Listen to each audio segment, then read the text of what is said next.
So we've sort of done the extremities. So let's talk about layering. I mean, most people who probably watching this channel and maybe come in our shop know that you need layers, you know, base layer, mid layer, hard shell, things like that. They're sort of a given in the UK. What I guess we should know about now is what's specific for your trips, because loads of people always come in and ask for a down jacket for the UK, and I often talk them out of it because it's not great in the damp. But I guess lightweight synthetics and down jackets are actually perfect for what you're doing. Yeah, and like, absolutely. So if you could tell us when you'd use it and what you'd look for. I mean, down is designed for the cold, isn't it? That's a really good thing to say.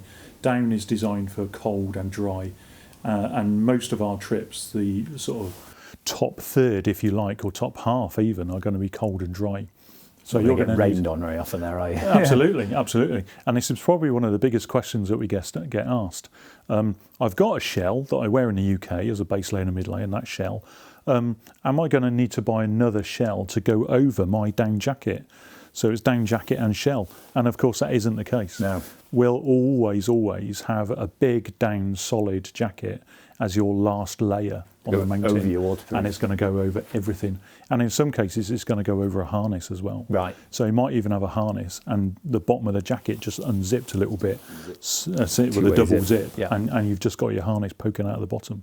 So in some cases, you'll even do that. Right. And that works on a whole bunch of levels. The first and foremost is that you can put it on and it's easy to put on over everything. But equally, if it gets warmer later in the day, you can just pull it off over your head and stuff it into a rucksack. And so by the very fact that it's over everything really, really works well. And I guess you always go down because even though you could get a synthetic as warm, it'd be so bulky, wouldn't it? You need to be able to pack this because you're going to be carrying it yourself at the end of the day, aren't you? Yeah. You for most of our trip, and certainly the sort of, you know, when you're getting into altitude, you know, above 3,500 to 4,000, you want to have that in your rucksack, really. Yeah.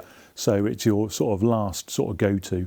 So you're not carrying your own sleeping bag. That's often in a big kit bag that's been transported by a yak or a porter, but that is your sort of go-to. Yeah.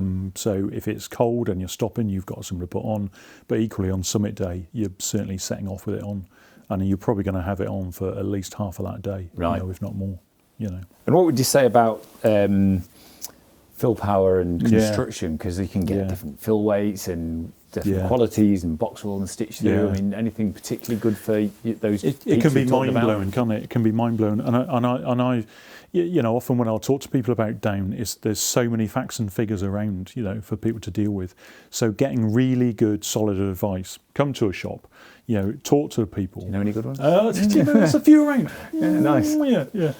Come to a shop, talk to the experts, but find out about what each specific jacket does. So there are some key things. Firstly, the quality of the down. So it's often split in terms of down and feather. So 90% and 10%, 90% down, 10% feather is a very, very good quality. Lots and lots of down. Often they put it as 90-10, don't they? That's right. They split it. That's right. They split it. So a 70-30 is not going to be as great. There's going to be more feather and less down. Consequently, it's not going to be such a warm jacket. Then, isn't it, and it's heavier, and they're going to have to put more of that stuff in to make that work. So a lighter jacket with a better fill power or a better type of down in it is going to be lighter. However, I guess you're only carrying that one item, so don't put that over the fill power, and that's the most important thing. So the fill power is the amount of energy, I guess, of the down is being pushed into the jacket itself. So we're often looking at something of a fill power of about 750, something like that, 700. I guess it's better if it's better, isn't it? Absolutely. And that's a really good point. People will say, oh, I don't want such a big bulky jacket.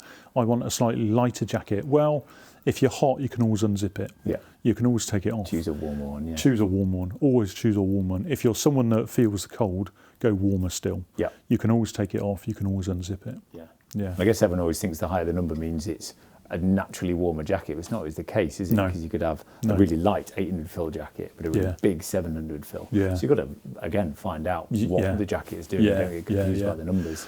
And equally, within the jacket, of course, there's some really important features you've got to make sure as well. You know, some jackets will have, you know, a down body and will have synthetic arms. Right. Some won't have a hood.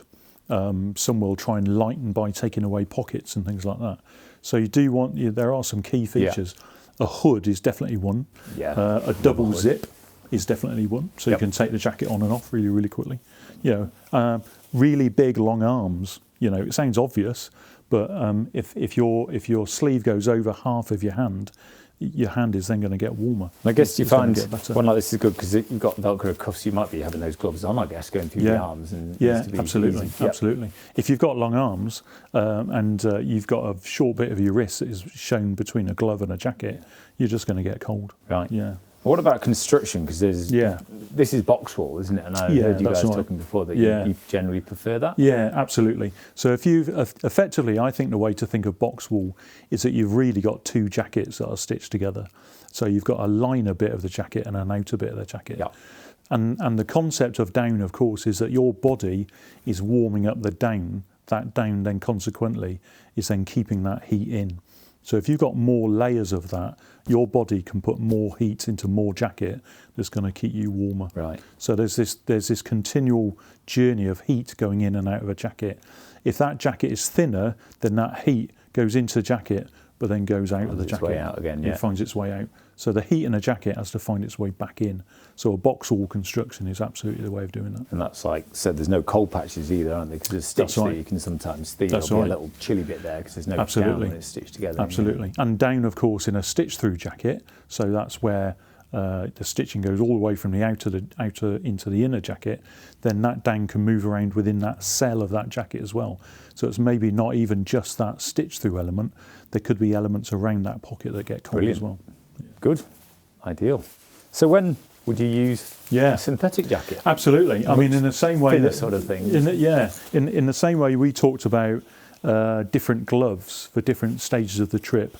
A synthetic jacket has got its place. Yep. So although down is really, really good in the dry and the cold, a synthetic jacket is going to be really usable across the trip, really. So lower down when it's a little bit warmer, perhaps it's wetter. Might be damper, I guess. This is going to be ideal.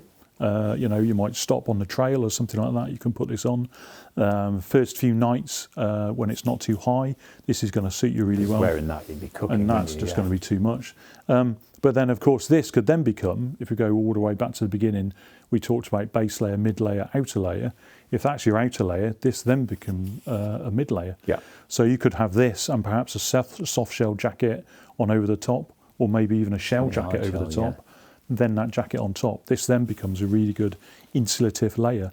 And it can get sweaty because it's within that layering system, but it's still going to stay warm and wet, nice and warm. Yeah, exactly. Yeah. I think fit is really important. So I always think a synthetic jacket for this sort of use needs to be reasonably close fitting. Right. It doesn't need to be bulky, like a big down jacket. It needs to be within that layering system.